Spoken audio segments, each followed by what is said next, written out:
അങ്ങോട്ട് കൊണ്ടുപോയോ? നീ ഓടി പോവാടി, പതിയെ പതിയെ.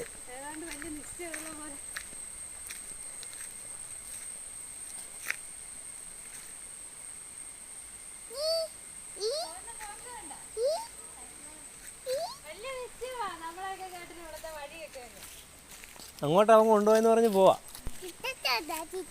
ചിച്ചച്ച എതിലൂടെ കൊണ്ടുപോയോ? അങ്ങോട്ട് കൊണ്ടുപോയോ? ആണോ? ചിച്ചച്ച എതിലൂടാ വരുന്നേ?